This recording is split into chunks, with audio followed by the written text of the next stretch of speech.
selfhood, and the illusion of permanence that often governs human life.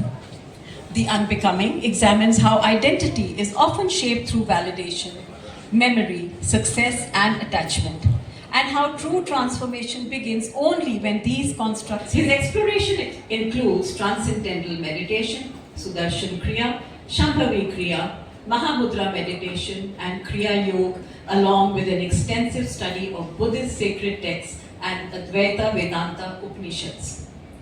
Viewing life's journey, our chairperson, Valley of Words, to felicitate Kartikeya, Satish ji, and Dr. Chopra.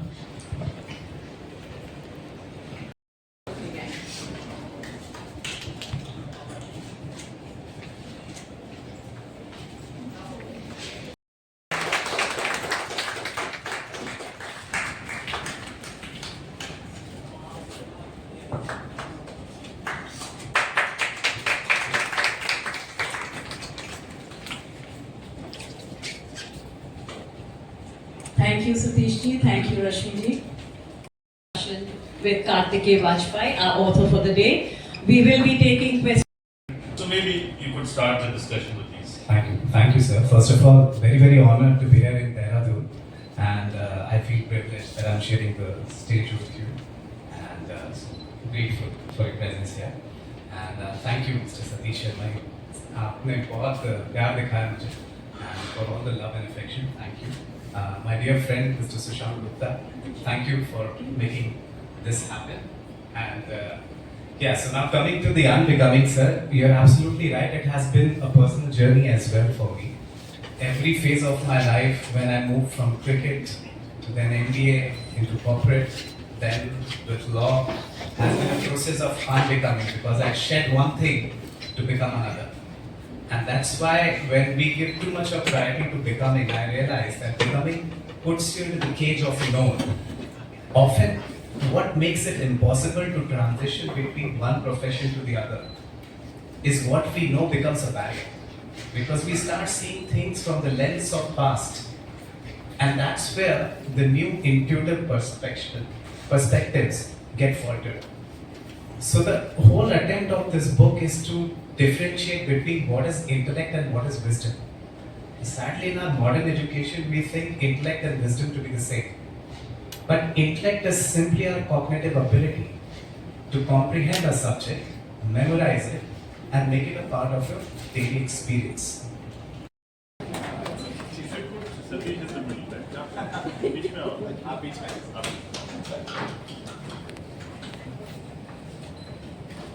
Mr.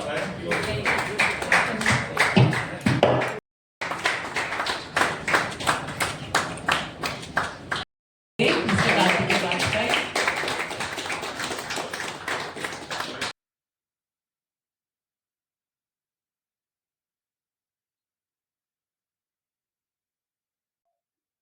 Vajpayee, ये जो कभी books आज जो आ रही है आपकी, लोगों को कैसे जागरूक कर सकते हैं? इसका लोगों तक पहुंचने का माध्यम क्या है?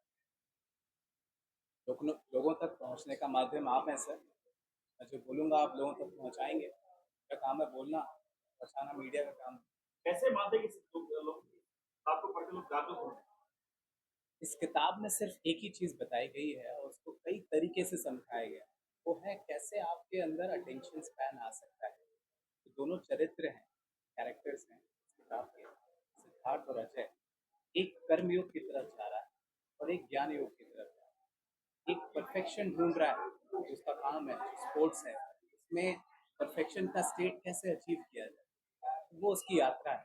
वो अपने जीवन के अनुभव के थ्रू ये देखता है कि जो स्टेट ऑफ परफेक्शन है वो है क्या, क्या वो कुछ उसके बाहर की चीज़ है, परफेक्शन अचीव किया जाता है, या फिर आप जब सारे डिस्ट्रैक्शंस ड्रॉप कर देते हैं, यू आर बॉर्न परफेक्ट, आप बस रियलाइज करते हैं, रीडिस्कवर करते हैं। यही वो कर्मयोग का पाथ है और जर्नी है जो समझाया गया। दूसरा चरित्र जो होता है, ही becomes a victim of failure circumstances, असफलताओं से अपने जीवन को प्रश्न कर रहा है कि जीवन है क्या, इसका उद्देश्य क्या है, पर्पस क्या है। तो वो ज्ञान योग का पाठ है और वो अपने जीवन के अनुभव से जानता है। तो ये दोनों चरित्र यही जानते हैं, चाहे वो स्टेट ऑफ परफेक्शन हो, चाहे वो जीवन का पर्पस जानना हो। इन दोनों चीज़ों में आप जो हैं वो गायब हो जाते हैं, आपकी आइडेंटिटी मिट जाती है। It's taking yourself out of the equation and you reach perfection or you reach the ज्ञान ब्रह्म। तो इन दोनों चरित्रों के थ्रू यही संतान आप एक वकील हैं, है। लॉयर हैं, पर की तरफ आपका आना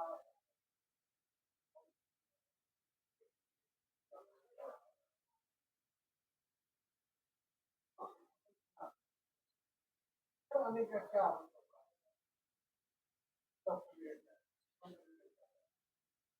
इधर आने का अध्यात्म के मार्ग पे आप कह रहे हैं आने का। मेरे लिए अध्यात्म जी सर, मेरे लिए अध्यात्म पहले है और जो भी प्रोफेशन है वो उसके बाद आता है। अगर मैं आध्यात्मिक पाथ पे हूँ तो मैं नेचुरली अपना प्रोफेशन बहुत अच्छे से एग्जीक्यूट कर पाऊंगा। तो मैंने स्टिलनेस की बात कही अभी थोड़ी देर पहले इस पूरे सेशन में कि दो ही एनर्जीज हैं, एक मूवमेंट है, एक स्टिलनेस। तो आप अपने अंदर स्टिलनेस ले आते हैं तो आप कभी थकते नहीं। मैं 5 घंटे भी यहाँ बात कर सकता हूँ, आपको अनुभव नहीं होगा कि मैं थक गया। वो जो स्टिलनेस की एनर्जी है वो आपको एनर्जाइज करती रहती है। तो आपके करियर में जो बर्नआउट लोग फील करते हैं वो इसीलिए क्योंकि उनके अंदर अध्यात्म अभी नहीं आया। अध्यात्म की दृष्टि से अगर किसी भी प्रोफेशन को आप देखेंगे तो आप फिर उस स्टेट ऑफ परफेक्शन को अचीव कर पाएंगे।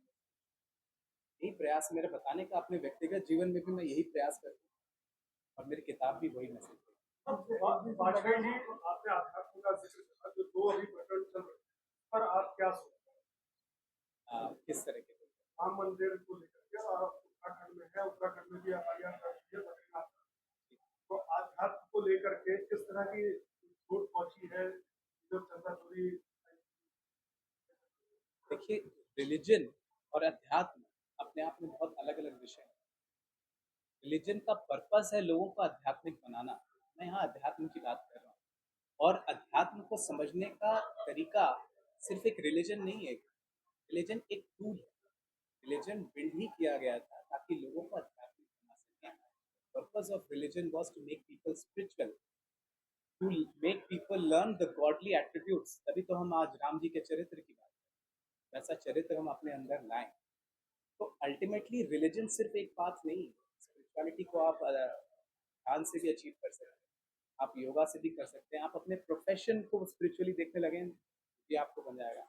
तो मेरा जो पाथ है वो स्पिरिचुअलिटी का है, जिस विषय पे मुझे बहुत ज़्यादा जानकारी नहीं है, जो कि रिलीजन का टॉपिक। चरित्र चरित्र को लेकर के तो हम लोगों की आस्था है ना, और आस्था को जोड़ वो चीज आप कह रहे हैं, चरित्र को कह रहे हैं, चरित्र ही तो हमने उन्हें भगवान माना है। तो ईद हो रही है तो वो चरित्र का ही तो वो है। एक जीवन के किसी घटना से भगवान का अस्तित्व थोड़ा ना मिट जाएगा। ये चीजें तो आती चलती हैं, आज कुछ खराब हुआ है कल कुछ अच्छा हो जाएगा। तो ये भी एक आइडेंटिफिकेशन है जिसको अगर हम बहुत ज्यादा महत्व देंगे तो बहुत ठेस पड़ गई।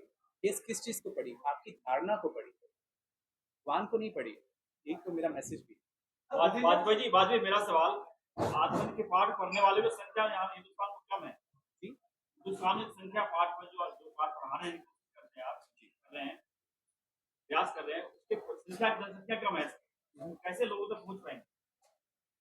देखिए, हर कोई अगर इसकी जनसंख्या कम नहीं है ये बात मैं नहीं मानता, क्योंकि हर इंसान अपने जीवन में अपने आप को बेहतर बनाने की कोशिश कर रहा है। स्पिरिचुअलिटी सिर्फ एक शब्द है, अगर इसको सिंप्लीफाई मैं कर दूं तो स्पिरिचुअलिटी आपकी ऑथेंटिसिटी है। सच कौन सा इंसान यहाँ पे नहीं ढूंढ रहा।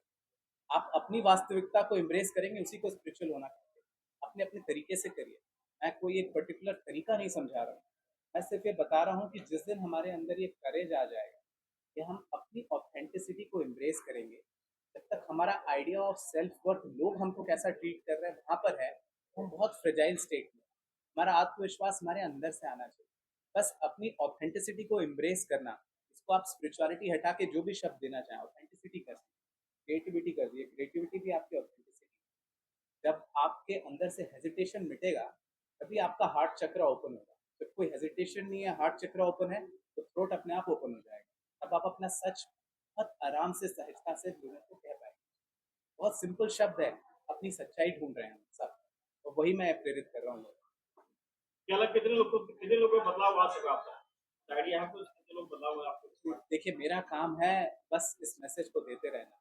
मैं इस चीज से आइडेंटिफाई करने लगूं तो फिर मेरे अंदर भी ईगो आ जाएगा कि मैंने इतने लोगों को कर दिया। ऐसा कुछ मेरी उद्देश्य नहीं है। मुझे जहाँ मौका मिल रहा है मैं आपसे बात कर रहा हूँ, मैं वो बात कर रहा हूँ।